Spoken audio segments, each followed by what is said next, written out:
Ok. Je vous présente Elisabeth Laville.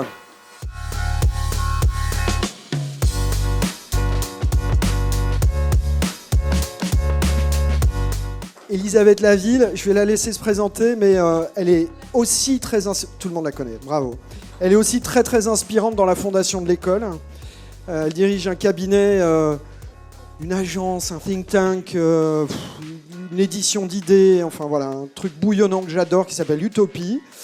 Vous avez un prof, Antoine Jouin, qui vient d'Utopie. Voilà, vous avez plein de choses déjà sans le savoir liées à Utopie. On écoute avec beaucoup d'intérêt et puis derrière, il y aura les questions, bien entendu, avec Elisabeth. Je te remercie d'être là. Merci de m'avoir invité. C'est hyper... Je suis ravie de passer après Cyril, évidemment, même si c'est très difficile. Je me suis mise là-haut parce que sinon, je ne vous voyais pas.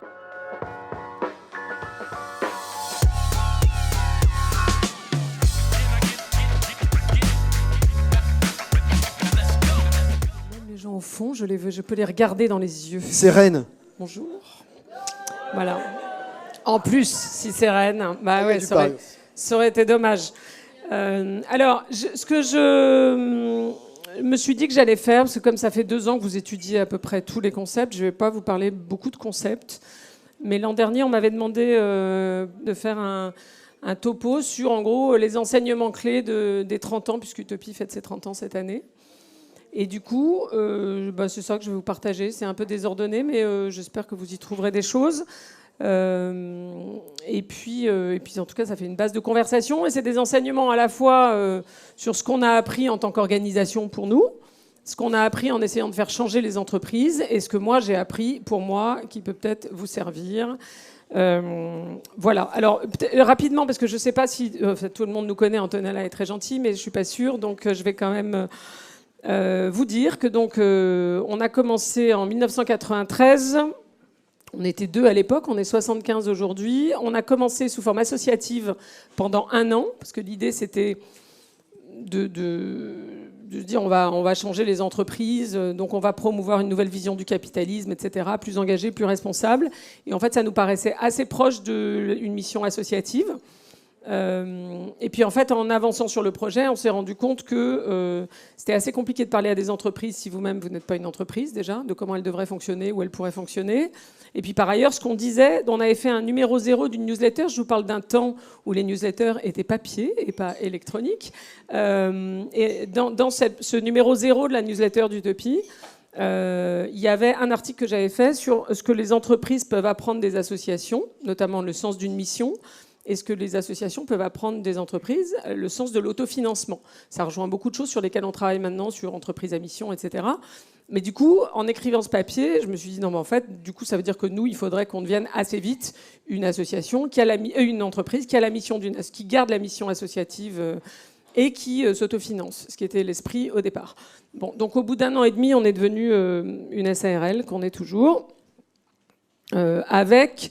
Et pendant longtemps, ça a été assez compliqué d'expliquer cette idée qu'on était à but lucratif, mais au service de l'intérêt collectif. Il y a beaucoup d'initiatives vraiment non-profit qu'on a faites chez Utopie, notamment sur les écoles les business schools, enfin l'enseignement supérieur. D'ailleurs, j'avais créé un truc qui s'appelle Campus Responsable, qu'on a arrêté cette année, mais qui a vécu 18 ans, pour engager l'enseignement supérieur. Et souvent, les gens venaient me voir et me disaient « Mais on ne comprend pas, c'est une association, c'est une initiative sans but lucratif, pourquoi vous faites ça? Il doit y avoir un truc derrière. » Ben non, il n'y avait rien. Donc pendant longtemps, c'était assez compliqué d'expliquer ça. C'est plus facile. C'est ça qui m'a poussé. Il y a 10 ans, on est devenu la première société Bicorp en France. Et on s'est lancé là-dedans parce que moi, je cherchais une façon de réaffirmer ce double truc en disant « Ben non, il n'y a pas de contradiction. » Et à l'époque, Bicorp avait comme slogan une espèce de truc qui disait « For profit, for purpose ». Donc comme c'était exactement ce que je voulais dire, je me suis dit bon, on va aller chercher ça. Et puis bon, avec société à mission, etc., c'est un peu plus simple maintenant. Je ne suis pas sûre que tout le monde ait complètement compris, mais enfin, c'est un peu plus simple. Voilà. On a dans nos statuts... alors on est aussi société à mission depuis 2020 et entreprise solidaire d'utilité sociale, qui est un label de l'ESS, enfin un agrément de l'ESS depuis la même année. On dit dans nos statuts qu'on existe pour faire avancer les consciences des dirigeants. Donc ça, c'est la dimension information-sensibilisation qui a toujours été très présente dans la newsletter qui était fondatrice pour nous et dans ce qu'on appelle le think tank aujourd'hui, qui est à peu près 10% du temps de l'équipe, qui sert à faire de la recherche et des publications qui sont toutes sur notre site, accessibles à tout le monde, donc concurrents compris, mais vous aussi, de grâce, qui n'est pas que mes concurrents qui les lisent. Donc faire avancer les consciences des dirigeants, faire avancer les pratiques des entreprises et des organisations, parce qu'en fait on a aujourd'hui à peu près 15-20% du chiffre d'affaires qui est fait avec des territoires, et globalement faire avancer le mouvement des entreprises à impact positif. Donc ça c'est notamment tout ce qu'on a fait en portant Bicorp. Après qu'on soit devenu la première Bicorp en France, on a porté le mouvement en France et son lancement pendant 5 ans.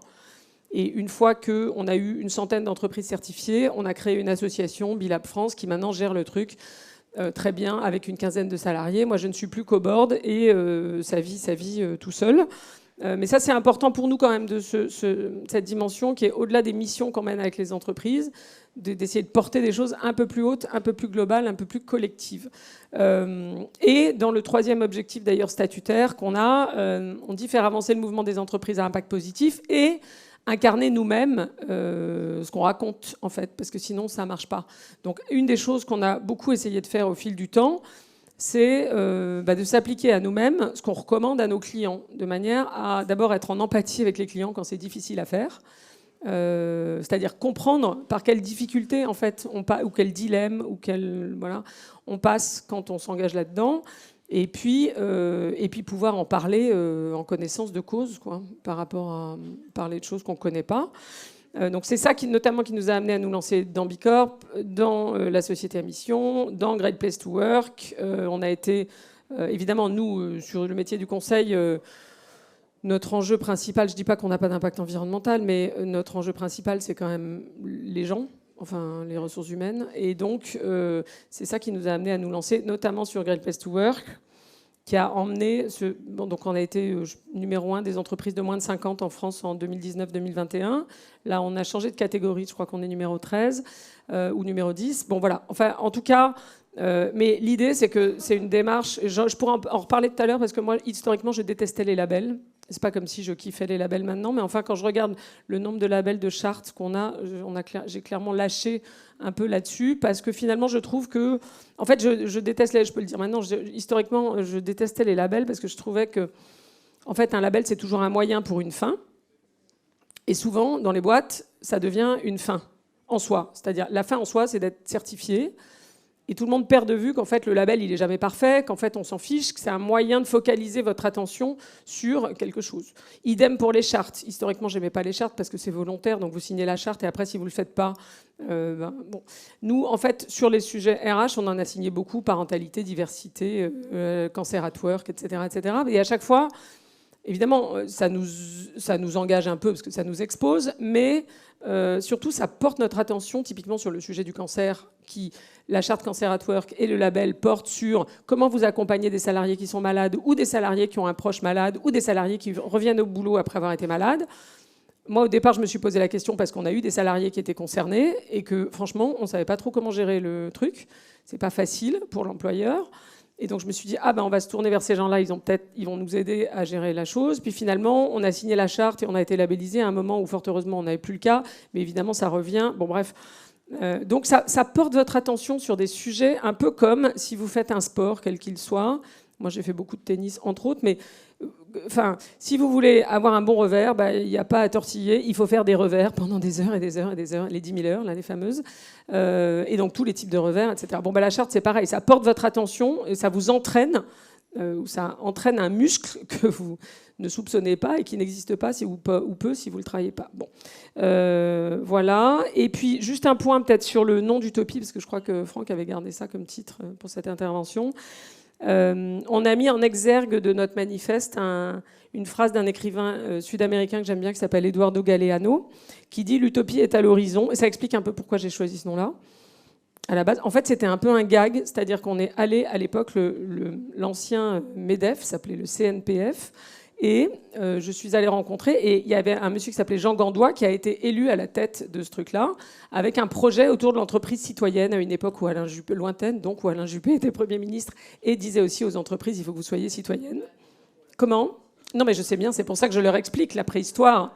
Mais d'ailleurs c'est assez marrant parce que j'ai eu un papier dans le Figaro là il y a pas très longtemps, et donc j'avais dit aux journalistes c'est NPF. Et le mec je sais pas, les gens qui corrigent les articles, ils se sont dit ah non c'est NPF, ah bah il faut qu'on aille voir ce que c'est. Et en fait ils ont mis Conseil national de la propriété forestière. Et je me suis dit mais d'où ils sortent? Alors j'ai fait un SMS au journaliste en lui disant écoute si tu peux le changer quand même en ligne, vous aurez l'air un peu moins bête parce que et en fait, j'ai regardé effectivement sur Google, quand tu tapes CNPF, on te dit pas du tout, c'est l'ancien nom du MEDEF, c'est Conseil national de la propriété forestière. Bon, voilà. Donc ça, c'était pour l'anecdote. Mais pourquoi je disais ça? Je disais, merde, je sais plus, citoyenne. Ah, le nom d'Utopie, oui, c'est ça. Et donc, j'ai écrit à Jean Gandois. Nous, on était en train de créer le projet. Et Jean Gandois arrive avec ce projet sur l'entreprise citoyenne. Et donc, je lui écris en disant « Ah, c'est super, nous, justement, on crée une boîte sur ce sujet-là. » À l'époque, je reviendrai sur les mots qu'on emploie au fil du temps pour désigner ce dont je parle, en finissant par régénératif, mais en commençant par citoyenne. Et donc, je dis « C'est super, nous, on crée un truc justement sur la citoyenneté d'entreprise. Donc, rencontrons-nous, un peu naïf. Moi, j'avais 27 ans. Bon, bref. » Et il nous dit « Ah super, mon numéro 2, qui s'appelait Jacques Dermagne, va vous recevoir, etc. » Et on se retrouve devant Jacques Dermagne, qui à l'époque m'a semblé très vieux. Il avait peut-être mon âge, mais enfin il en faisait carrément 20 de plus quand même. Et le mec, évidemment, très gentil mais très condescendant, nous regarde, mais genre comme si on était tombé de la lune, et donc me fait expliquer le projet, tout ça. Et je lui parle de François Lemarchand, le fondateur de Nature et Découverte, qui est une des premières boîtes avec lesquelles on a bossé. Et il me dit « Ah non, mais vous êtes très, très naïve, en fait. Le marchand, c'est surtout quelqu'un qui est un roi du commerce, roi de l'immobilier, qui a surtout trouvé un gros filon pour gagner de l'argent. » Et là, donc, bon, il nous a renvoyé ce truc de la naïveté, qui était probablement lié à mon âge, au fait que j'étais une nana, qu'on était deux nanas en plus, et que, bon, voilà, et qu'on avait ce projet un peu fou, qui disait « On va changer les entreprises comme ça. » Parce que la citoyenneté, à l'époque, c'était plutôt... typiquement la philanthropie, en gros. Fondation Agir contre l'exclusion de Martine Aubry, etc. Toutes ces initiatives datent de la même époque. Et nous, on dit non, il faut mettre ça au cœur de la stratégie, de l'innovation, tout ça. Bon, bref. Et donc, en sortant du rendez-vous, j'ai dit à Catherine, avec qui j'ai créé Utopie, j'ai dit, on n'a qu'à appeler ça Utopie, puisqu'il nous dit on est naïf, c'est pas réaliste, etc. On va assumer le truc. Et donc, la phrase de Galeano, elle dit, quand même, l'utopie est à l'horizon, je fais 2 pas en avant, elle s'éloigne de 2 pas, je fais 10 pas de plus, elle s'éloigne de 10 pas. Aussi loin que je puisse marcher, je ne l'atteindrai jamais. À quoi sert l'utopie? Elle sert à ça, elle sert à avancer. Et c'est très exactement, me semble-t-il, ce qu'on essaie de faire dans les entreprises. Alors, on avait mis ça au pluriel en disant il n'y a pas un modèle unique. En fait, chaque entreprise doit trouver vers où elle va avancer. Mais c'est bien ce qui se pose avec la question de la raison d'être, etc. C'est quoi le cap que probablement on n'atteindra jamais, mais si on ne se fixe pas un truc un peu ambitieux, on ne va rien faire d'exceptionnel, on va juste faire du business as usual. Donc ça explique un peu le nom. Alors, qu'est-ce que je peux vous dire par rapport à ça? Donc, j'ai un petit nombre de points. Le premier point, c'est que y a tout un truc qu'on me renvoie souvent, c'est est-ce que vous êtes optimiste ou pessimiste? Je sais que Cyril, il n'aime pas non plus cette question, mais moi, j'ai tendance à être plutôt optimiste, soit par tempérament, je sais pas, parce que j'ai des parents qui sont du Sud, j'ai l'impression que, je sais pas si c'est vrai. Bon, il y a peut-être des gens du Nord qui sont très optimistes. Hein. Pardon pour les gens de Schnorr qui seraient dans la salle. Non, mais c'est Anita Roddick, la fondatrice de Body Shop, que j'ai eu la chance de connaître et de voir souvent, qui me disait non, mais moi je sais, l'optimisme, c'est parce que je suis italienne. Bon, voilà. Maintenant, toutes les études qui sont faites sur l'optimisme disent que c'est un choix, en fait. Donc, disons que c'est un choix ou c'est l'ADN ou ce qu'on veut. Bon, bref, vous faites comme vous voulez. Mais à la question de est-ce qu'on est optimiste ou pessimiste, moi j'aime bien ce que dit Yvan Chouinard, le patron de Patagonia, qui est aussi quelqu'un qu'on connaît bien. Il dit, en fait, c'est pas très important parce qu'il n'y a pas beaucoup de différence entre un optimiste qui dit tout va s'arranger et qui fait rien, et un pessimiste qui dit tout est foutu et qui fait rien parce que, in fine, les deux font rien. Et lui, il dit pour lui-même, il dit moi je suis plutôt pessimiste, mais je suis un pessimiste qui agit. Et donc au fond, quelle que soit la façon dont vous vous définissez, et puis ça peut varier d'ailleurs selon les jours ou les humeurs, ce qui compte, en fait, c'est l'action et pas le fait de dire on est pessimiste ou on est optimiste. Et donc cette année, on a fait tout un truc d'ailleurs pour les 30 ans d'Utopie autour de l'optimisme d'action. Et l'optimisme d'action, c'est cette idée de dire que on peut être optimiste et réaliste et conscient des enjeux et conscient quand même du verre plutôt à moitié vide. Mais enfin, le verre à moitié vide, il est aussi toujours un peu plein. Mais ce qui compte, c'est ce qu'on en fait.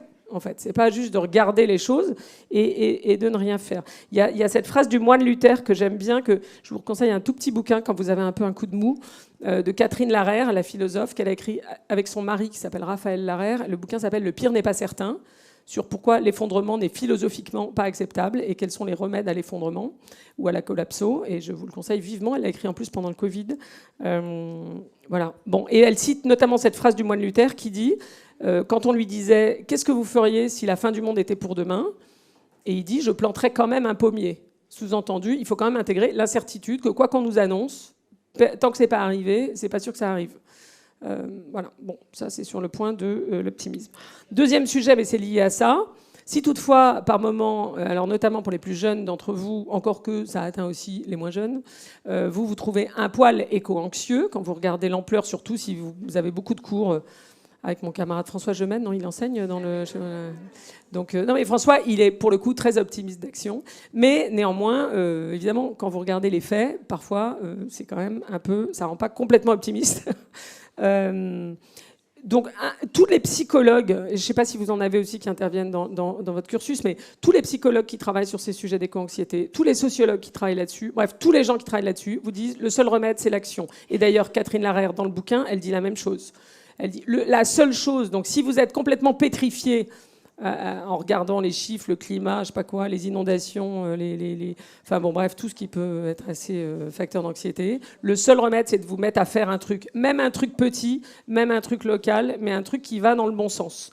Mais c'est psychologique, hein. C'est pas évidemment que rationnellement certains d'entre vous vont me dire ah oui mais bon regarde le problème climatique, c'est pas si je prends mon vélo pour aller au supermarché, ça va quand même rien résoudre. Eh bien si, donc et François, si vous l'avez vu, le dit très bien, chaque tonne qui n'est pas émise compte. Donc le fait que pendant ce temps les Chinois, pendant ce temps les Américains, ou pendant ce temps je ne sais pas qui, c'est pas un argument. En fait, c'est pas un argument rationnel, même pour ceux qui passent leur journée à regarder les chiffres. Bon, donc nous, c'est vrai que chez Utopie, on a tendance à être plus pragmatique qu'idéologue sur ces sujets-là. Je pense que vraiment le pragmatisme et la capacité à regarder en continu, je vais en reparler tout à l'heure, sur n'importe quel sujet, quelles sont les boîtes qui font des trucs qui vont dans le bon sens, qu'est-ce qu'il y a dans une boîte qui va dans le bon sens, même si globalement la boîte vous paraît pas terrible. Et je dis ça a fortiori si c'est la vôtre, parce que du coup il faut quand même soit la faire changer, soit en partir, mais enfin n'en partez pas de grâce sans avoir essayé de la faire changer, parce que c'est beaucoup plus facile d'agir là où vous êtes que de vous dire ah non mais ailleurs ça va être formidable, tu vas voir, ben non ailleurs c'est pas formidable, c'est la même chose, c'est les mêmes humains, c'est la même culture, etc. Bon, voilà. Donc ça, c'est essayer d'agir là où on est, dans le périmètre qu'on a, sans se dire que ça sert à rien. Parce que, évidemment, vous voyez bien que si vous faites ça et que vous généralisez cette attitude-là à tout le monde, et ben, du coup, là, on n'est pas rendu, pour le coup. Voilà. Un autre point, alors c'est complètement dans le désordre, mais je les ai notés comme ils me venaient, en essayant quand même de les regrouper. Il doit y avoir une logique, puisqu'ils me sont venus dans cet ordre-là, mais... c'est que moi j'ai la conviction que les sujets développement durable, la transition, elle est avant tout culturelle. Je ne sais pas si Patrick Scheder, il intervient dans votre... alors ça serait bien de le faire intervenir genre un soir en spectacle. Non, mais parce qu'il fait des concerts au piano et tout, donc il a une façon en plus de communiquer ça qui est assez jolie et poétique. Mais donc, il a conceptualisé un truc, on avait signé une tribune du Monde que je pourrais vous envoyer, comme ça vous pourrez la diffuser, sur l'écologie culturelle. Le sujet, c'est quoi ? C'est de dire la transition, c'est certes un sujet scientifique, certes un sujet politique, il y a aussi une écologie politique, écologie scientifique, etc. Mais l'écologie politique et l'écologie scientifique, c'est assez déprimant quand même. Et donc, il dit... Et moi, j'ai la conviction que le sujet, il est avant tout culturel. C'est pas les technologies. Vous regardez le bâtiment. Je ne sais pas s'il y en a qui sont dans des entreprises de la construction ici. Bon, ouais. Bah, dans la construction, toutes les technologies pour faire des bâtiments écolos ou passifs, elles existent depuis très longtemps. D'accord ? Et tous les bâtiments ne sont pas hyper performants. Donc, c'est pas un sujet de technologie. C'est un sujet de changement de culture. Et ce truc-là, c'est pour ça que l'intervention de Cyril, je ne sais pas ce qu'il a dit, mais comme je le connais bien, je suppose qu'il a dit des choses qui vont dans ce sens-là, est hyper importante. C'est que c'est avant tout un sujet de culture. Donc c'est pour ça que maintenant on nous dit oui, le technosolutionnisme, machin. Évidemment, l'Agence internationale de l'énergie dit 50% des progrès du changement, de ce qu'il faut faire viendra de la technologie, mais 50% viendra d'un changement de culture. Et c'est pour ça que nous, par exemple, chez Utopie, on essaie depuis si longtemps, mais avec un peu plus de succès récemment, de travailler avec les gens qui sont capables de faire changer les récits, de faire changer les imaginaires, de faire changer la culture, c'est-à-dire les médias, les acteurs, les institutions artistiques et culturelles. On a un gros partenariat avec le Palais de Tokyo depuis 2 ans qui porte là-dessus. Il faut... et c'est pour ça qu'il faut faire intervenir Patrick Schneider dans le cursus, parce que cette question d'écologie culturelle, c'est vraiment hyper important. Et l'autre chose qu'explique Patrick, j'ai pas le temps de le développer là, mais c'est notamment que le truc de on est la première génération qui sait et la dernière génération à pouvoir faire quelque chose, je sais pas à quelle génération on parle, mais c'est hyper anxiogène en fait, ce truc. De dire, en gros, si tu fais pas un truc là maintenant, c'est foutu. Et en plus, ça sera ta génération qui sera responsable. Donc forcément, ceux à qui on dit ça nous disent, bah, vous êtes un peu sympa, mais enfin, c'est vous qui avez quand même mis le souk à la base. Et Patrick dit, non, mais il y a des gens, historiquement, lui, il prend 3 figures qui sont Jean-Jacques Rousseau, Jean de La Fontaine et Georges Sand, en montrant que ces gens-là ont été des militants altères, on va dire, des zadistes avant l'heure, etc. Notamment, il a tout un truc, il y a des podcasts en ligne, mais faites-le intervenir, c'est mieux. Il raconte comment Georges Sand s'est battu avec les peintres de Barbizon pour sauver la forêt de Fontainebleau à une époque où les autorités voulaient en faire une espèce de forêt industrielle, raser tout, replanter. Donc ils allaient la nuit arracher les plants que l'État... Enfin bon, il y a des trucs vraiment... Et il dit, en fait, si on n'a pas cette conscience qu'on n'est pas la première génération, mais qu'il y a eu d'autres gens avant nous qui se sont inscrits... Dans cet engagement, au fond, on se sent moins orphelin et du coup un peu moins seul, en fait. Bon, ça, c'est sur l'écologie culturelle, c'est hyper important. Et un des points importants de l'écologie culturelle, et qui, moi, me pose problème, notamment, alors c'est vrai que avec les réseaux sociaux, c'est aggravé, c'est l'espèce de clivage. François, il incarna ça, le pauvre, il en a été aussi victime, mais que créent les réseaux sociaux et que crée l'écologie scientifique ou politique. C'est-à-dire que moi, j'ai raison et toi, t'as tort. Donc les jeunes accusent les vieux qui accusent les jeunes, à juste titre. Les Parisiens accusent les provinciaux qui accusent les Parisiens. Les riches accusent les pauvres qui accusent les riches. Enfin, le truc est sans fin. C'est-à-dire, c'est toujours un autre qui est responsable de la merde, si vous me passez l'expression, dans laquelle on se trouve. Et... le constat, quand même, c'est qu'on va réussir cette transition que si on la fait tous ensemble. Donc le sujet, c'est pas de savoir si l'autre est plus responsable que moi, c'est qu'est-ce qu'on crée comme mouvement, comme récit, qui fait qu'on y va ensemble et qu'on arrive à embarquer tout le monde, les pauvres et les riches, les jeunes et les vieux, les provinciaux et les Parisiens, etc., etc. Et dans l'écologie culturelle, il y a beaucoup cette idée-là et tout ce mouvement-là défend l'idée que si on n'aborde pas le truc par la culture, on n'arrivera pas à rassembler tout le monde. On va rester sur des choses, une écologie qui divise et qui oppose, au lieu de rassembler, fédérer, motiver, etc. Un autre point là-dessus, c'est que... alors, je ne sais pas non plus si c'est dans votre cursus, je m'étais dit que j'allais vérifier avant, et puis je ne l'ai pas fait. Mais si c'est pas dans le cursus, il faut que vous reveniez quand on aura modifié. Non, mais l'expertise du changement, ça demande, moi en tout cas je trouve, une interdisciplinarité et notamment d'aller puiser beaucoup dans les sciences sociales. Donc de croiser, je dis toujours à mes clients qui ont des services marketing, engager des psychologues, des anthropologues, des sociologues et surtout engager un de chaque et faites-les bosser ensemble. Parce que faire changer, comment on fait changer les humains, individuellement, collectivement, et comment on fait changer une société, là, on a des disciplines qui travaillent là-dessus, mais sur plein d'autres sujets. C'est le même sujet quand on veut faire, je sais pas quoi, de la sécurité routière. Comment on fait changer les gens ? On peut faire des lois, ça marche parfois, mais ça marche pas toujours. Donc, comment on fait cette ingénierie du changement ? Ça, c'est hyper important. Voilà. Et là-dessus, plusieurs choses.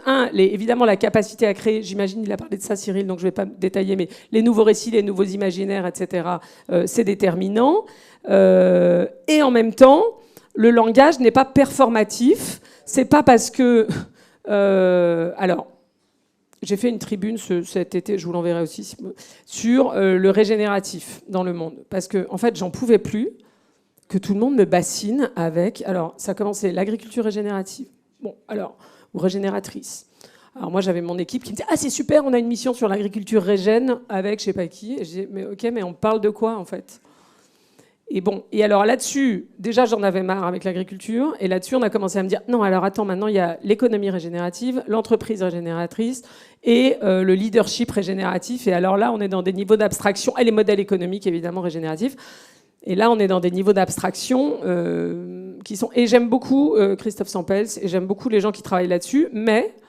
Et là où ça a commencé à m'énerver, c'est en fait quand un jour j'ai vu une nana qui, dans une boîte, m'a dit « Est-ce qu'il y a des gens qui bossent chez LVMH ici ?» Non, mais c'est un autre sujet dont je vais parler. Mais non, mais typiquement, LVMH, le luxe régénératif, et j'aime beaucoup Hélène Valade, mais juste, what the fuck, quoi. Il y a 2 produits, d'accord ? En général, Hélène, elle monte 2 produits. Franchement... Et elle fait tout son possible et avec une belle énergie pour faire bouger ce groupe. Mais le luxe régénératif, je suis désolée. Bon, alors dans l'agriculture, ce qu'on a vu avec le... Donc pourquoi je dis ça ? Le langage n'est pas performatif. Un jour, j'ai vu une directrice RSE qui me dit « Nous, on va rebaptiser notre département RSE régénératif. » Ah bah ouais, super, mais en fait, ça change rien demain matin. Donc, c'est très bien. On a besoin de nouveaux récits et probablement le régénératif apporte ça, notamment parce qu'il y a un côté un peu magique. Donc, en fait, c'est déculpabilisant de se dire « Ah, mais par magie, on peut tout régénérer demain. » Non seulement on va arrêter de dégrader, mais on va régénérer. Super. C'est un peu le côté un peu religieux du régénératif. Mais enfin, franchement, en 30 ans, moi, j'ai vu plein de mots passer. Donc, je vous dis, au début, c'était citoyenneté, après, c'était ESG, après, c'était développement durable, après, c'était impact, après, bon, RSE au milieu, je ne sais pas à quel moment, et puis et maintenant, régénératif. Mais c'est pas parce qu'on change. Et en même temps que, j'allais dire, tous les gens qui rejoignent ce mouvement, et tant mieux, changent de mots comme si ça allait changer quelque chose. Je vois Patagonia qui dit non mais nous on va même plus utiliser le terme développement durable pour bien dire qu'on fait partie du problème et pas de la solution. Et Veja qui dans sa boutique à New York dit sustainability is an empty word we choose reality, autrement dit arrêtons avec les mots valises qui veulent rien dire. Donc en fait cette espèce de croisement entre la foule qui parle de régénératif et les pionniers qui disent non mais surtout arrêtons avec les mots qui veulent rien dire m'interroge. Et en fait en creusant pour faire la tribune, pour la petite anecdote, je me suis rendu compte d'un truc de ouf, c'était que le terme régénératif dans l'agriculture, il est parti d'une initiative qui rassemblait Patagonia, le Rodale Institute aux US, qui a inventé le bio aux US, Patagonia, Dr Bronner's, qui sont des boîtes hyper engagées, et Vandana Shiva, d'accord, genre hyper activistes. Et ces gens-là se sont dit, non mais le bio est récupéré par l'agro-industrie, il faut qu'on fasse un bio plus, et donc on va compléter le bio par de l'équitable, du bien-être animal et de la santé des sols. Et ils ont fait un label qui s'appelle Regenerative Organic Certification, donc qui est un label ROC. Et soudain, là, il passe quelques années et vous retrouvez le concept dans tous les grands groupes agro, d'accord, y compris chez Cargill. Et donc moi, mon truc, c'est quand un concept passe de Vandana Shiva à Cargill, vous pouvez vous dire qu'il s'est passé quelque chose de bizarre entre-temps. Et c'est ça que j'ai essayé de regarder. Et en fait, c'est hallucinant. C'est-à-dire que soudain, le truc s'est retrouvé dans les grands groupes food. Alors, évidemment, il n'y a plus rien de bio. Il n'y a plus rien de l'équité. Il n'y a pas grand-chose du bien-être animal. Et il y a surtout la santé des sols, parce qu'on espère que si demain, on arrive à stocker du carbone dans les sols, ça va résoudre le problème du scope 3 et que même, on pourrait récupérer un peu d'argent sur des crédits carbone ou je ne sais pas quoi. Bon... Et après, la mode arrive, s'empare du machin, parce que le secteur de la mode a aussi ce sujet de l'amont agricole. Et là, pareil, alors là, c'est la mode régénérative et tout ça, et ça veut plus rien dire. Franchement, ça ne veut plus rien dire. C'est flippant. Bon, voilà. Donc, c'est pas pour dire que ceux qui parlent de régénératif sont mal intentionnés. C'est pour dire, c'est un avertissement à nous-mêmes. Attention, quand on emploie des mots, de quoi on parle. Et en même temps, l'autre jour, j'étais dans un débat sur le régénératif, justement avec Christophe Sampels, qui vient de sortir une intéressante étude sur l'économie régénérative. Et il y avait quelqu'un qui disait « Ah oui, mais alors il faut qu'on fasse un référentiel et tout ça. » Bon, c'est super, mais enfin, on peut empiler les référentiels aussi. Moi, ce que je disais, c'est « Ok, mais là, les entreprises sont très focalisées sur la réglementation européenne et la CSRD. Si on fait bien la CSRD, il y a déjà là-dedans des choses sur l'alignement avec la science, sur la biodiversité et le climat. Il y a déjà des choses sur l'eau, de mémoire autour de l'impact positif. Il y a déjà des choses sur la résilience du modèle économique. Si franchement, ces réflexions-là sont menées de manière sincère, profonde, etc., il y a déjà des choses en fait qui vous emmènent vers le régénératif ou quelle que soit la façon dont on l'appelle. Et donc autant déjà utiliser les modèles, les trucs imparfaits qu'on a déjà mais qui vont dans le bon sens, plutôt que de dire non mais ça c'est nul parce que c'est pas régène. Et donc on va inventer encore un truc qui va mettre 10 ans à exister et tout ça se fait concurrence. C'est complètement décrédibilisant pour les gens qui arrivent sur le marché maintenant qui comprennent rien au label, etc.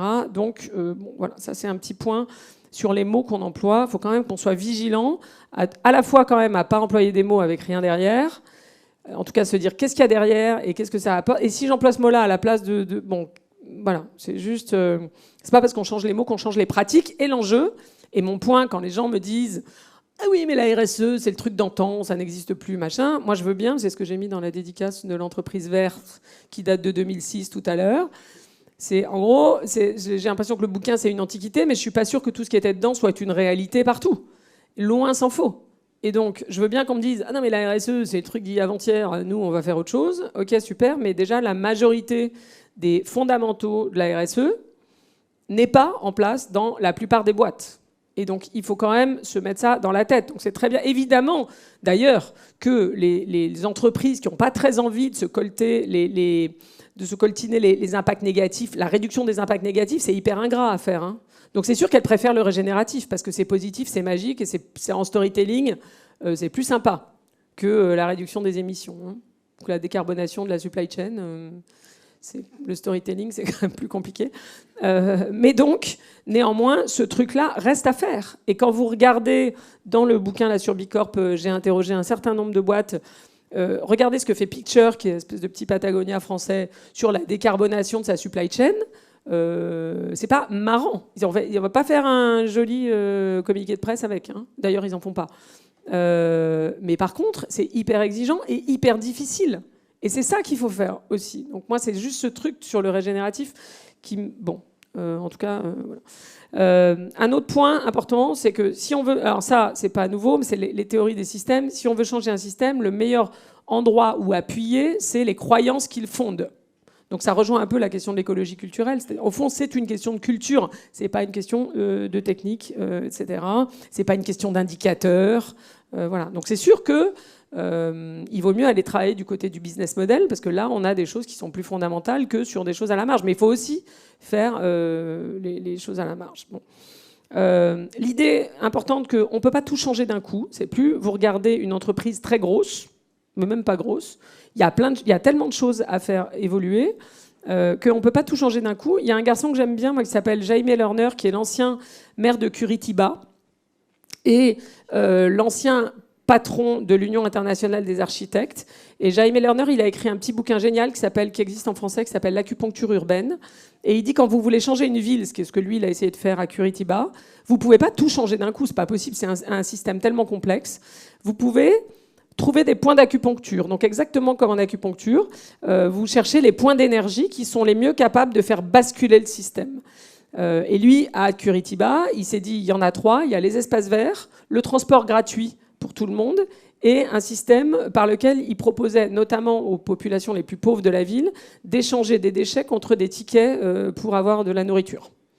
Et qui a fait que la ville est devenue très très propre, etc. Bon, et il a choisi 3 points. Il dit on ne peut pas changer tout d'un coup. Et donc, quand vous essayez de faire changer une entreprise, c'est au fond ça le sujet. C'est quoi les points d'acupuncture sur lesquels c'est plus efficace d'appuyer. On ne peut pas, même si évidemment vous regardez Patagonia, etc., quand vous regardez tout ce qu'ils font, vous dites « Ah non, mais il faudrait agir. Nous aussi, on peut agir sur tout ça. » Oui, d'accord, mais bon, vous n'avez pas... ils l'ont fait en 30 ans. D'accord. Donc si vous commencez, il faut bien essayer de trouver dans une boîte. Moi, je trouve que la question de l'offre, c'est toujours quand même un point d'acupuncture intéressant, mais il peut y en avoir d'autres selon les entreprises. Un autre truc qui dit Jaime Lerner que j'aime bien, c'est qu'il vaut mieux lancer rapidement un projet imparfait. Ça, est-ce qu'il y a des ingénieurs dans la salle ou pas ? Quelques-uns. On les aime beaucoup. Mais néanmoins... non, c'est des discussions que j'ai de manière récurrente avec les ingénieurs chez nous. Il dit il vaut mieux lancer rapidement un projet imparfait. C'est pas très français non plus, parce que nous on aime bien lancer des trucs hyper usine à gaz, parce que là on se dit non mais c'est pas complètement parfait, donc en fait on va le retravailler encore et ça devient regardez HQE qui a quand même quasiment sur la construction perdu le marché de la certification sur les bâtiments. parce qu'on voulait le truc parfait. Pour que ça soit parfait, on disait non, il ne faut pas qu'il y ait les entreprises dedans, sinon elles vont dénaturer la pureté du machin. Donc on a empêché les entreprises d'être dans l'association HQE au départ, alors que les Américains, avec LEED, ils faisaient exactement l'inverse. Ils disaient bon, on fait une version 1.0, allez-y les entreprises, saisissez-vous du machin, testez-le, dites-nous ce qui marche pas, hop, on fait la 2.0, hop, etc., etc. Et en fait, ils ont été beaucoup plus efficaces que nous. Donc, Jaime Lerner, il dit, il vaut mieux lancer rapidement un projet imparfait que essayer de prendre le temps qu'il faudrait en plus pour avoir le projet parfait sur les 10% restants d'imperfection. Et il dit un truc encore plus intéressant avec l'exemple des villes, mais à mon avis, ça marche dans plein d'autres cas. Il dit les imperfections d'un projet, c'est les interstices dans lesquels les parties prenantes vont pouvoir, en l'occurrence les habitants par exemple dans les villes, s'approprier le projet, le modifier et finalement en faire un truc qui marche versus un truc qui ne marche pas. Ça rejoint un peu, vous savez, en construction, il y a en urbanisme, ce truc, je ne sais pas si vous connaissez, qui s'appelle les lignes de désir. C'est hyper beau en plus comme terme. Les lignes de désir, c'est, vous savez, quand vous êtes sur un campus, par exemple, vous avez des bâtiments avec de l'herbe au milieu, et sur l'herbe se tracent des chemins qui ne sont jamais ceux qu'ont tracés les architectes. Les architectes, ils ont tracé des allées qui vont comme ça. Puis en fait, les gens, ils font ça. Dans les villes, vous avez ça avec les vélos. Vous voyez, il y a des endroits où il y a, vous savez, les espèces de machins impraticables en vélo, là, avec des rondins de bois qui vous font une espèce de barrière. Il faut tourner, faire comme ça. Les gens, en général, ils contournent et vous avez le petit truc qui contourne à côté. Bon, ben voilà. C'est ça, les lignes de désir. Donc c'est important parce que ces imperfections-là, du coup, maintenant, il y a des architectes, quand ils construisent des campus, ils font les bâtiments et l'herbe, et ils ne construisent pas les allées. Et ils reviennent 3-4 mois après pour voir par où passent les gens, spontanément. Et à ce moment-là, ils font les allées là où passent les gens. Bon, bah, c'est un peu pareil, c'est cette histoire de s'approprier les projets. Peut-être quelques points en plus. Vous avez, je ne sais pas si c'est abordé dans votre cursus, donc j'en parle juste rapidement. Il faut absolument que vous regardiez ce truc, toute cette théorie du point de bascule. C'est-à-dire comment on fait basculer, ça rejoint ce que je disais sur la psychologie sociale, etc. Il y a un super bouquin d'un monsieur qui s'appelait Serge Moscovici dans les années 70, qui s'appelle La théorie des minorités actives, où le mec explique très clairement comment on fait du changement social. Et on fait du changement social, on peut dire « Ah non, mais c'est horrible, on n'est que 10% à se soucier de ce sujet-là », mais quelque part entre 10 et 20%, ça suffit à faire changer une société, sur quelques sujets que ce soit d'ailleurs, parce que ça fait changer les normes sociales. Et donc, il faut jouer de ça. C'est-à-dire, vous savez, l'anthropologue Margaret Mead disait ne doutez jamais qu'un petit groupe de gens conscients et engagés puisse changer le monde, parce qu'en fait, c'est la seule chose qui s'est jamais produite. Et d'ailleurs, François, il a dû vous parler de ça, François Gemène, parce que quand il revient déprimé des COP, il dit bon, mais c'est pas grave, parce qu'il va y avoir les minorités actives. Donc, ça vient pas du haut, ça vient du bas, toujours, etc. Et ça, c'est vrai dans une entreprise, c'est vrai dans n'importe quelle population, c'est vrai dans les chefs d'entreprise. Donc, si vous avez 10% d'un secteur qui commence à bouger, c'est probablement que ça va faire bouger le secteur, etc. etc. Peut-être un autre point important, je sais pas comment je suis en timing là, Franck. Ah bon, d'accord. Moi je bois alors, du coup, j'en profite. Bon, moi aussi j'ai mon temps. Bon. Un autre point important, alors c'est pas facile, mais ça rejoint un peu ce que je disais sur le côté clivant tout à l'heure, se méfier toujours de la pensée binaire, du truc où on vous dit non mais c'est soit ça, soit ça. Genre par exemple, soit vous êtes, ce qu'on m'a dit pendant des années, soit vous êtes une association, soit vous êtes une entreprise. C'est Thomas d'Anzembourg, il appelle ça le piège de la pensée binaire, mais c'est pas le seul. Et en fait, je trouve ça assez, c'est-à-dire dès que quelqu'un essaie de vous dire non mais attends là, qu'est-ce que tu me dis, c'est soit ça, soit ça.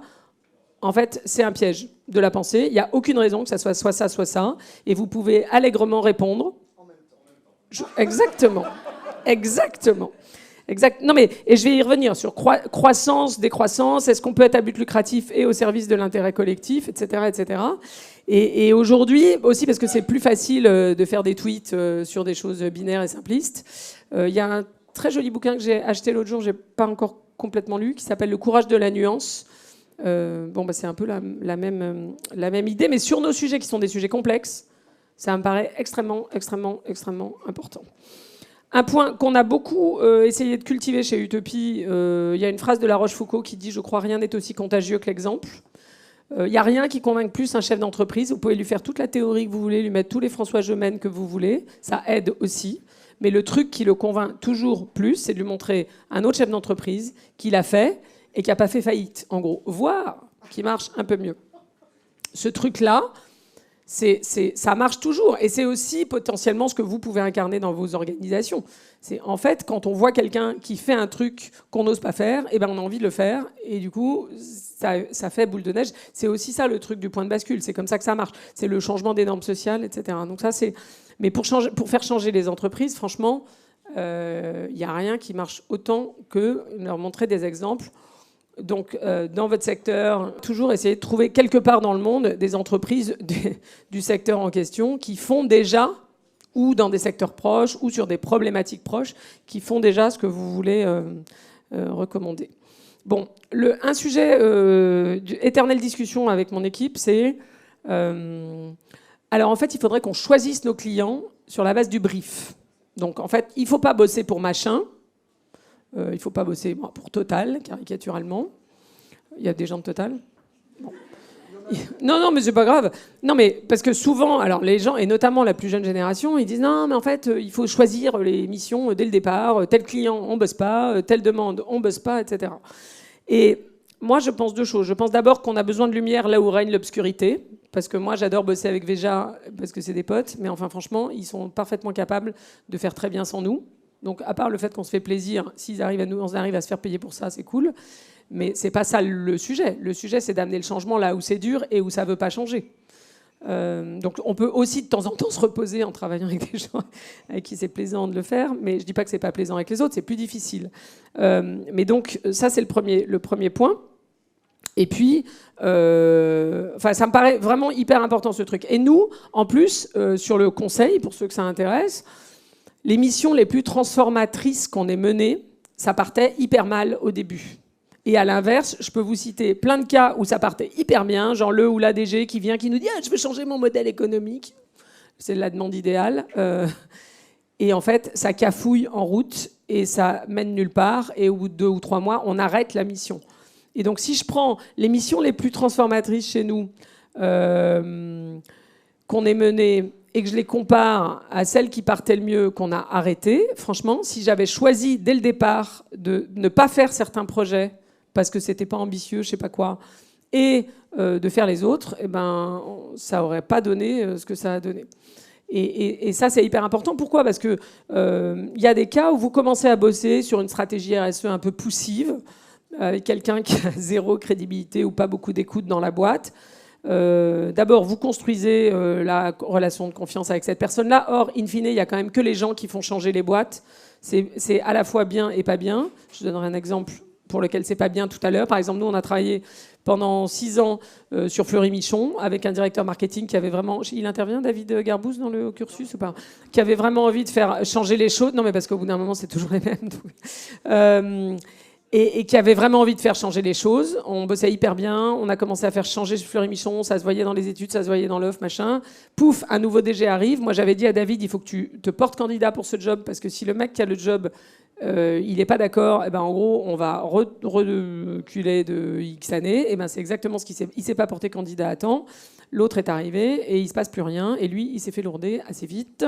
Et la boîte ne fait vraiment plus rien. C'est un cas assez flippant. Enfin, je veux dire, flippant. Après, c'est comme ça. Mais voilà. Donc, c'est les gens qui font changer les choses. Et donc, si vous commencez un job ou une mission avec une entreprise qui n'a pas forcément envie de faire beaucoup, mais que vous construisez une relation de confiance, etc., et qu'à un moment, la gouvernance change, le contexte change, les contraintes changent, il y a une réglementation qui arrive, et ben, vous êtes en superposition pour lancer un super projet.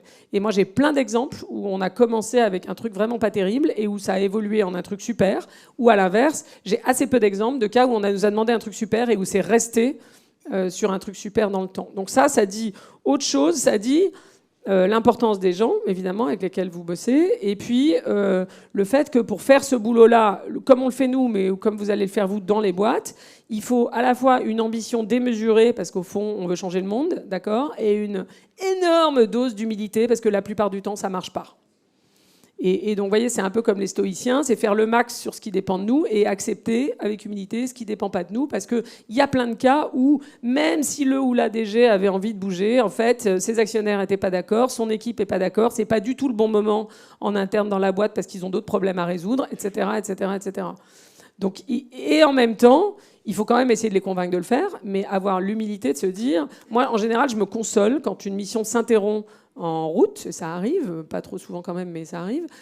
Je me console en regardant ce qu'ils font après. Bon, en général, ils font rien. Donc, en fait, je me dis, c'était pas forcément... On s'y était peut-être mal pris, peut-être qu'on aurait pu s'y prendre autrement quand même. Mais c'est pas qu'en fait, on les empêchait de faire ce qu'ils devaient faire de bien, puisqu'ils n'ont pas fait grand-chose. C'est juste, il y a des moments, c'est pas le moment, en fait. Et c'est compliqué, mais il faut aussi l'accepter. Du coup, si vous êtes dans la boîte, ça suppose vous concentrer sur autre chose et vous attendez que la roue tourne. Il y a toujours un truc que vous pouvez faire bouger si un autre ne bouge pas. Bon, ça, c'est important quand même. Un truc qui est important pour nous en tant qu'utopie, c'est, je dis toujours que notre part d'influence compte plus que notre part de marché. Alors au début, c'était vrai parce qu'il n'y avait pas de marché. Donc c'était une façon de s'en sortir. Maintenant, le marché, c'est un peu le métro à 18h, si vous voyez ce que je veux dire. On n'est pas trop sûr, en vrai, qu'il y a un énorme marché. Par ailleurs, c'est pas pour vous décourager. Si vous voulez faire du conseil, allez-y. Mais bon, le marché est ce qu'il est. Il y a quand même pléthore de micro, start-up sur plein de sujets, de la tech. Bon, bref, c'est encore en structuration. Et moi, j'ai toujours dit, pour nous, on est petit, même à 80, que ce qui compte, ce qui fait qu'on a une part de marché, c'est qu'on est écouté quand on parle. Pas juste ce soir parce que vous êtes obligés, mais en général. Quand on publie des choses, je veux dire que si on n'arrive pas à dire des trucs un peu plus intelligents, ou en tout cas qui ne sont pas dits ailleurs, c'est ça qui donne une part de marché. Alors qu'évidemment, mes gros concurrents, que j'aime beaucoup également, on les écoute, non pas parce que ce qu'ils disent est intelligent, parfois ça l'est quand même, mais parce qu'ils sont gros. Voilà. Qu'est-ce que je voulais vous dire d'autre ? Ah oui, un truc hyper important sur l'impact et sur quand on fait un travail dans lequel on cherche à avoir de l'impact. Moi, je pense qu'il faut trouver sa satisfaction dans le fait de faire le travail. C'est une discussion que j'ai souvent... Je ne sais pas si... Non, Satish Kumar n'intervient pas dans le programme, mais vous pourriez l'avoir vu de temps en temps. Satish Kumar, il dit ça beaucoup. Il dit si tu tires ta satisfaction de ton boulot d'un truc qui ne dépend pas de toi, c'est-à-dire l'impact que cette mission va avoir après, alors tu es quand même mal barré. Enfin, c'est l'autoroute vers la frustration, parce que ça ne dépend pas de toi, en fait, que ça ait de l'impact après. Donc il dit, il faut que la satisfaction de ton boulot, tu la trouves du fait de faire ce boulot. Soit parce que tu apprends des choses, soit parce que tu t'amuses. Dans mon cas, c'est un peu les deux, sinon je ferai autre chose. Et c'est une discussion que j'ai assez souvent avec les plus jeunes dans mon équipe qui viennent en disant « Ah non, mais est-ce qu'on a assez d'impact ?» Mais non, tu n'as jamais assez d'impact au regard de ce qu'on essaie de changer. On n'aura jamais assez d'impact. Et si la seule source de satisfaction, c'est cet impact qu'on a après, à mon avis, ça ne marche pas. Bon, voilà.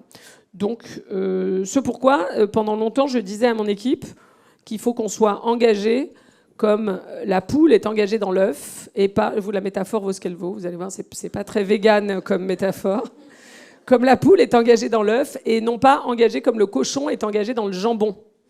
Mais je disais ça au début, mais en fait, ça me paraît vachement plus vrai maintenant, où les jeunes, notamment, sont hyper, on a l'impression que c'est vraiment le sujet de leur vie, de changer le capitalisme. Mais ça a toujours été un peu, les gens qui font quand même ce boulot-là le font par vocation, j'ai envie de dire, ou conviction. Mais c'est hyper important, c'est-à-dire la poule, elle laisse pas sa peau dans l'œuf, quoi. Alors que le cochon, il laisse sa peau dans le jambon. Et franchement, le développement durable, changer les entreprises, machin, c'est hyper important.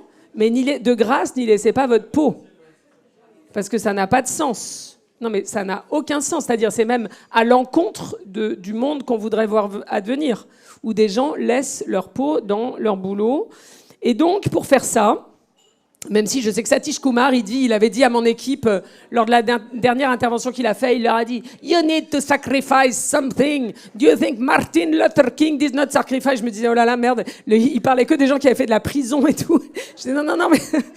non, mais bon... » Voilà, c'est vrai que le truc militant, c'est il faut qu'on fasse des sacrifices mais la réalité, c'est qu'il faut quand même se faire plaisir, parce que sinon c'est l'enfer.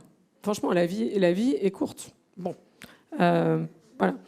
Donc ça, c'est un sujet. Et donc, de grâce, même si vous vous consacrez au développement durable à 400%, faites autre chose parfois. Non, mais c'est sans déconner. Ça, c'est mon conseil personnel.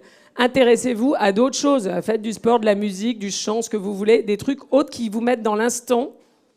Et c'est pour ça aussi l'histoire de de trouver sa satisfaction du boulot dans le fait de le faire et pas dans un truc d'après, il y a un truc de l'instant présent.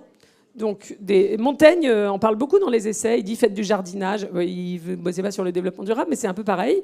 Il dit faites du jardinage, de la musique. Il parle des activités qui ramènent à l'instant présent et du bien que ça fait, quoi. Et je pense que pour les gens comme vous et moi qui bossons sur des trucs qui concernent les générations futures et des trucs qu'on verra même pas,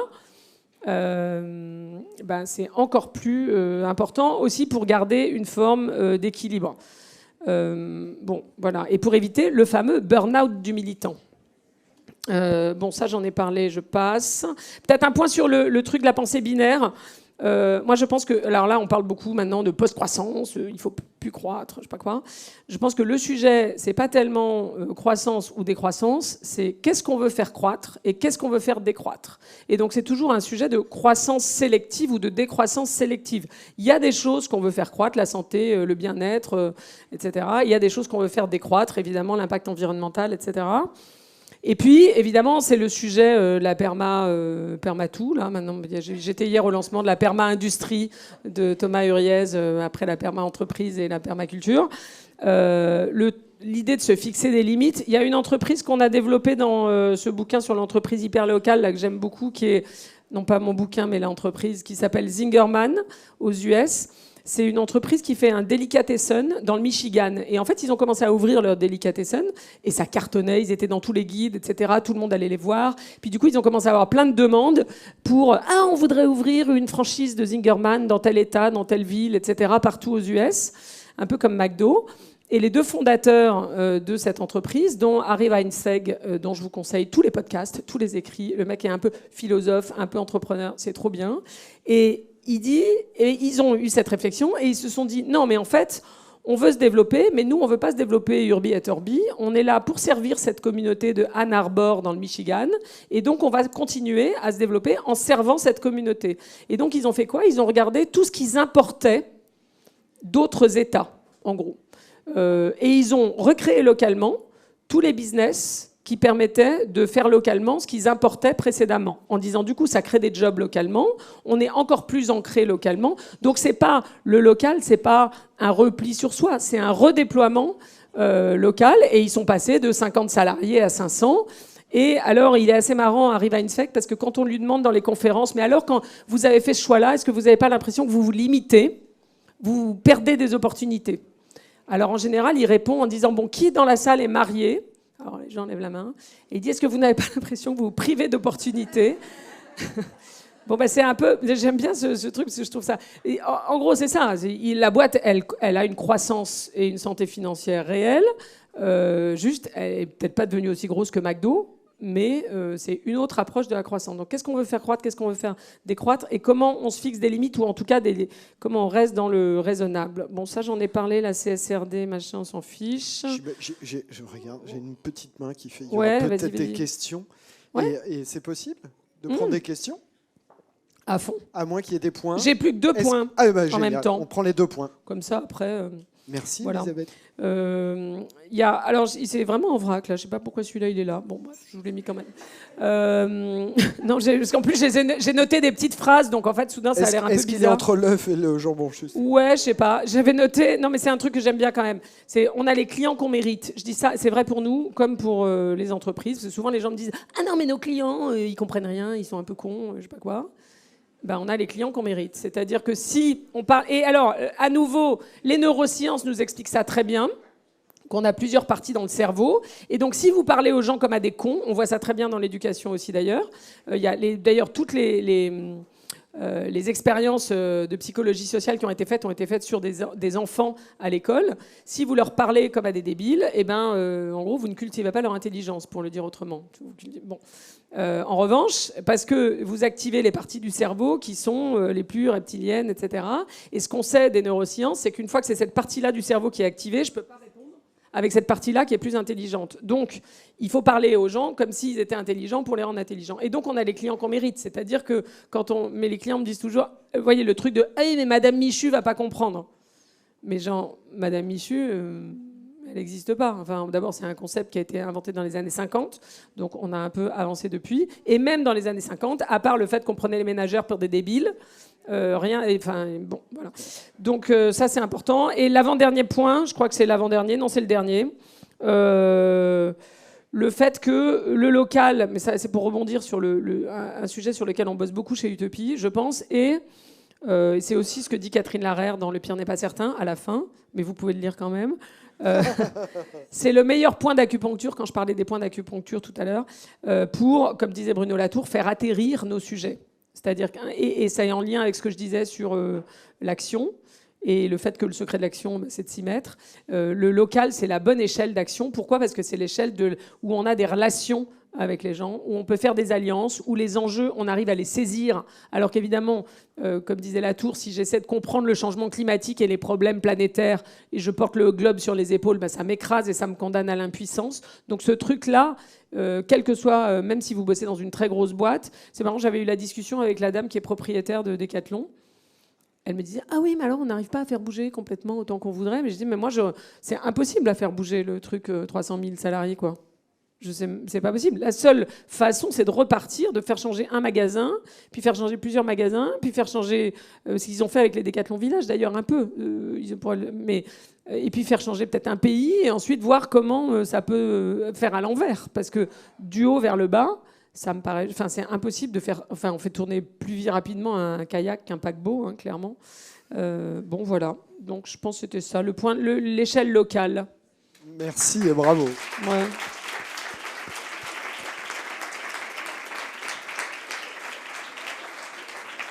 J'ai l'impression que vous êtes utopiste, mais pas tant que ça, en fait. Et pas du tout, en fait. Non, mais si, tout, aussi, mais. Ouais.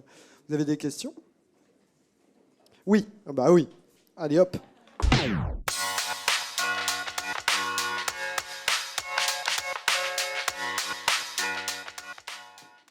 Bonjour, merci beaucoup. J'ai une question par rapport au langage.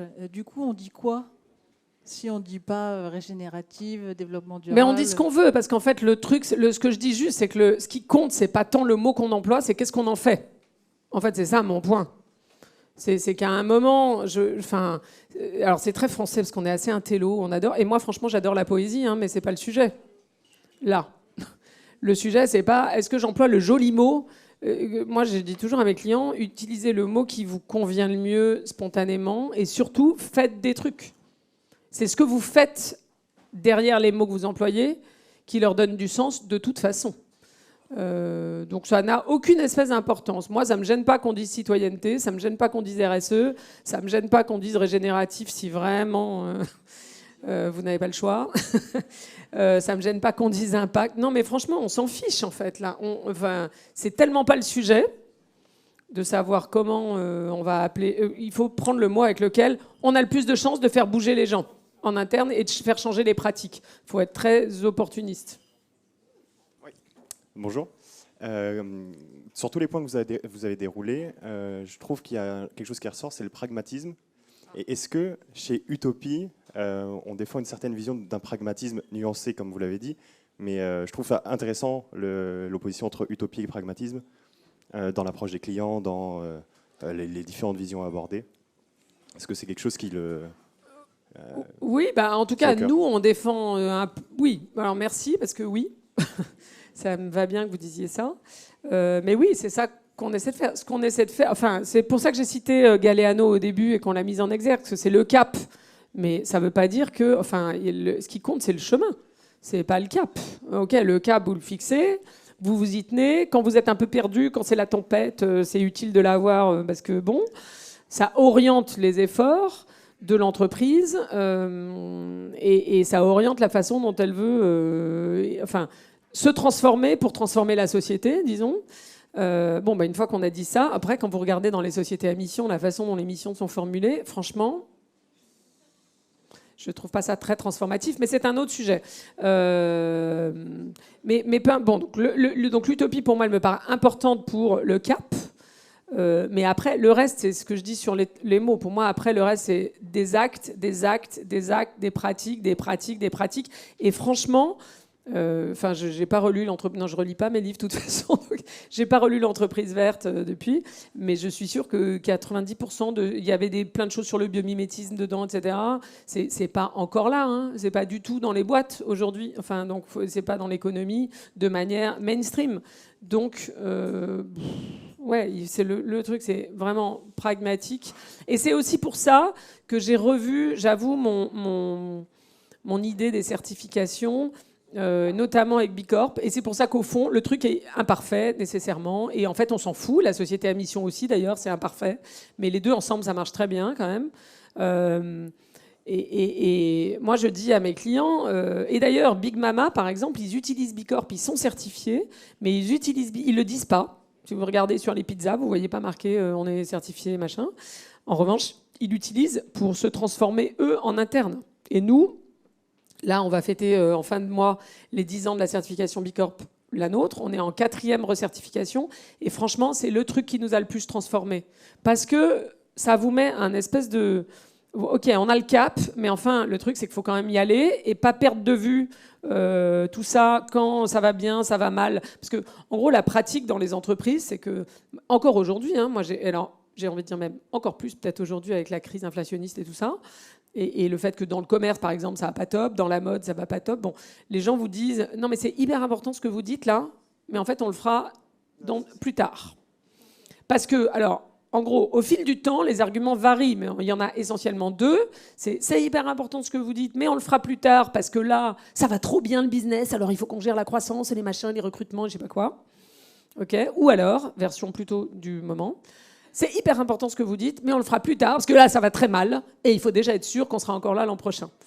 Et donc, en fait, ce que je retire de ça, c'est qu'il y a toujours une bonne raison de ne pas le faire, en fait. Parce que finalement, le moment, à part le confinement, où les dirigeants se sont retrouvés 4 mois chez eux, pas à rien foutre, parce qu'ils avaient quand même un peu des trucs à gérer. Mais il y en a d'ailleurs beaucoup qui se sont lancés dans le questionnaire Bicorp à ce moment-là, parce qu'ils avaient un peu l'impression d'être en retrait, de prendre une espèce de pause un peu salutaire, etc. Mais vous avez toujours une bonne raison, un truc plus urgent à faire, en vrai, et pour l'entreprise. Et donc, pour moi, l'essence de ce qu'apporte l'engagement à la certification Bicorp et la société à mission, parce que si vous le faites bien, vous avez quand même le comité de mission qui vient vous chatouiller les pieds. C'est une façon de s'obliger à pas procrastiner sur ces sujets-là et à s'y coller quand même. Et comme c'est à 360, à trouver qu'est-ce que vous pouvez faire avancer maintenant. Et peut-être ça peut pas avancer maintenant, ben on va faire avancer autre chose. Et Bicorp, d'ailleurs, la raison pour laquelle je me suis lancée là-dedans à la base, c'est que l'approche est hyper pragmatique. Exemple, quand nous, on a été certifiés la première fois, on recertifiait tous les 2 ans. Et moi, j'ai fait partie des gens qui ont milité pour que ça passe à 3 ans. Donc aujourd'hui, on recertifie tous les 3 ans. Et le questionnaire est révisé tous les 3 ans. Ça veut dire que si vous ne progressez pas entre 2 certifications, factuellement, vous perdez des points parce que la barre monte pour atteindre les 80 points sur 200, etc. Et donc, c'est hyper important, en fait, ce truc-là, de s'astreindre à pas perdre le sujet de vue. Voilà.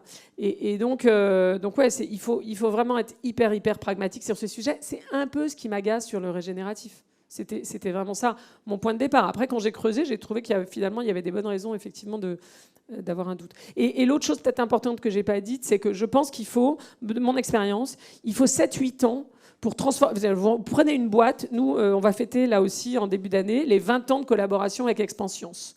Le départ de la collaboration avec Expansions il y a 20 ans, c'est Chantal Larcade, qui était directrice de la com, est venue me voir en me disant « Bon, mon PDG, sous l'influence de notre banque, a signé un truc qui s'appelle le Global Compact, mais on ne sait pas du tout ce que c'est et on ne sait pas du tout quoi faire. Et est-ce qu'il faut qu'on fasse quelque chose ?» J'ai dit « Si vous avez signé, c'est trop tard. De toute façon, vous n'avez plus le choix. » Et donc, on a commencé à bosser comme ça. Ça fait 20 ans. On a franchement travaillé sur plein de choses avec eux. Mais donc, c'est un chemin long. Et ce que je pense, c'est qu'il faut... Disons, vous prenez une boîte qui fait rien, comme c'était le cas au début, il faut 7-8 ans pour que déjà le truc soit ancré dans la boîte. C'est-à-dire que si on change de dirigeant, on change de gouvernance, on change d'actionnaire, c'est compliqué de revenir dessus parce que ça commence à être dans l'image de la boîte, dans la marque employeur, dans l'offre, etc., etc. Moins de 7-8 ans, le retour en arrière est possible. Exemple Fleury-Michon, 5 ans. Et alors, le problème que ça pose, c'est que, par exemple, tous les fonds, y compris les fonds à impact, restent 5 ans dans une boîte, en moyenne.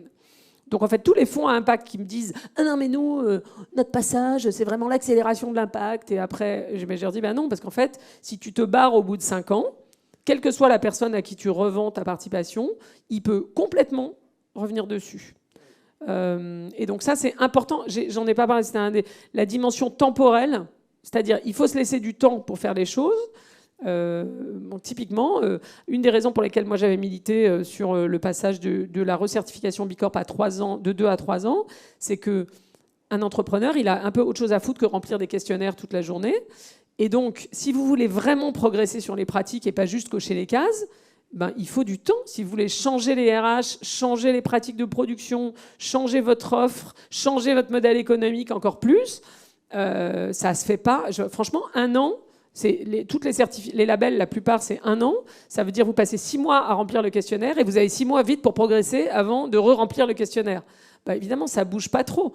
Donc 3 ans, c'est bien parce que vous pouvez vraiment... Et Bicorp, comme vous le savez peut-être ou pas, il y a un cours sur Bicorp Il n'y a pas de cours sur Bicorp. Mais il faut qu'on se parle, dans c'est le pas cours possible. RSE, on en parle, bien sûr, mais il n'y a pas Non, un mais cours moi, spécifique dessus. Il faut qu'on s'en reparle. Non, mais pas sur Bicorp, mais c'est le truc hyper important quand même, le On en parle questionnaire. régulièrement. Comment ? Ouais, le questionnaire Bicorp, comme vous le savez sans doute, du coup, il est gratuit, accessible en ligne à n'importe quelle boîte partout dans le monde. Ce truc est dingue, c'est-à-dire moi, et je le dis d'autant plus que c'est pas moi qui l'ai fait, donc la puissance de ce truc. Alors ça enlève du boulot aux consultants, mais on s'en fout. Le fait que ce questionnaire soit gratuit, qu'il soit fait comme un QCM, ça veut dire que même si vous êtes nul, quand vous remplissez le machin et que vous avez systématiquement la plus mauvaise réponse, vous voyez tout ce que vous pourriez répondre d'autre, ça va vous donner des idées, vous allez vous dire « Ah non, mais ça, on le fait pas parce qu'on n'y a jamais pensé, mais en fait, on pourrait le faire. Ah, je mémorise la question. » Vous pouvez mémoriser la question et vous faites quasiment votre plan d'action. Ce pourquoi on n'a que 8000 entreprises certifiées dans le monde, mais 250 000 qui utilisent le questionnaire pour s'auto-évaluer, pour progresser, etc. Donc, ça, c'est hyper pragmatique. C'est-à-dire vraiment de se coltiner le questionnaire et de regarder comment vous êtes. Bon, ça peut piloter une transformation, même sans chercher la certification, et même, franchement, si vous n'êtes pas intéressé par la certification. Si vous n'avez pas de questions, moi j'en ai une.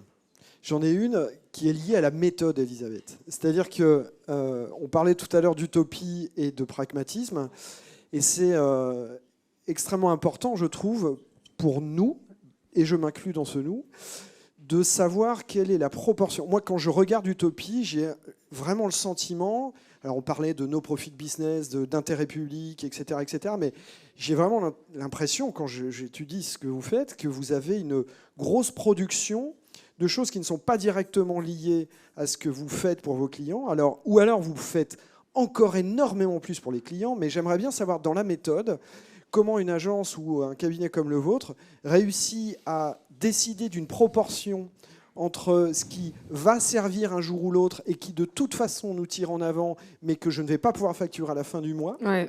et le reste.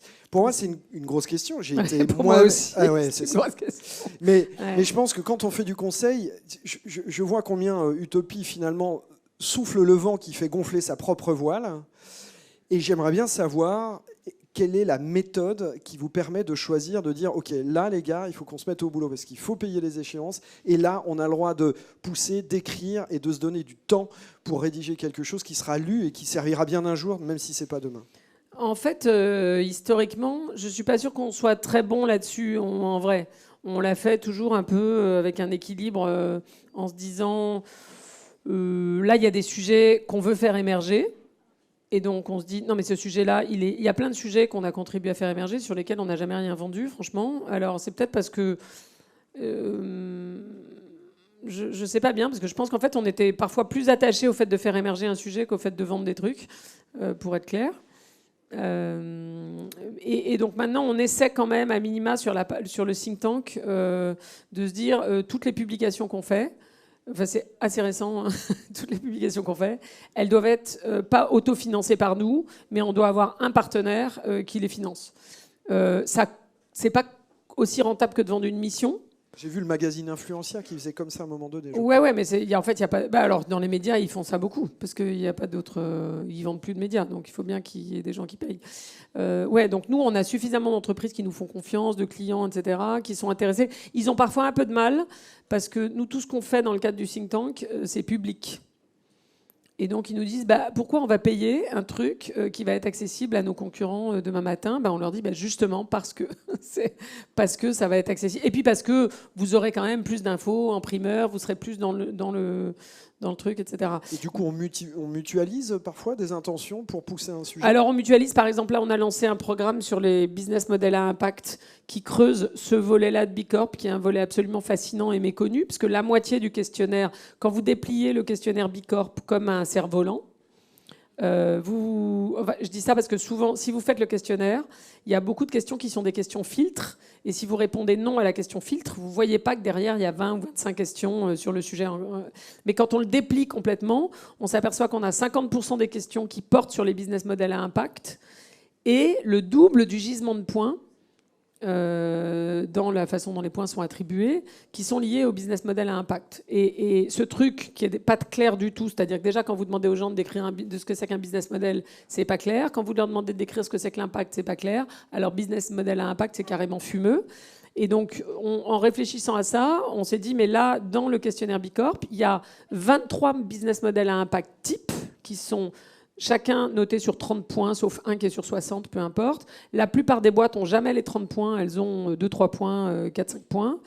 Et donc, on va aller chercher, pour essayer de rendre plus tangible ce que c'est qu'un business model à impact, avec toute l'imperfection qu'il y a forcément dans un outil. Là, on a un référentiel qui a le mérite d'être international, multisecteur, utilisé par 250 000 boîtes dans le monde, avec 23 business models à impact type et des points. Et une communauté d'entreprises certifiées, au point desquels nous avons accès. Donc si je cherche qui a quasiment 30 points sur le business model biodiversité, je sais pas quoi, Land and Wildlife il s'appelle, je peux trouver 30 entreprises dans le monde qui ont 28 points sur ce business model-là. Et je peux aller analyser ce qu'elles font pour essayer de comprendre qu'est-ce qu'elles font que les autres font pas. Bon, voilà. Et donc on essaie d'utiliser ça. Bon. Donc du coup on s'est dit on va creuser ce truc-là.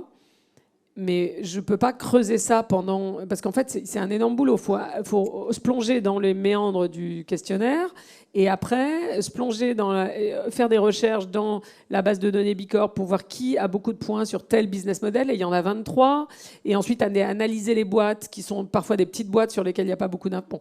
Donc là, ce qu'on a fait, c'est qu'on l'a mutualisé. On a 4 sponsors. Et franchement, ça ne suffit pas pour tout le boulot qu'on veut faire. Donc là, on va les renouveler et les élargir. Ouais, voilà.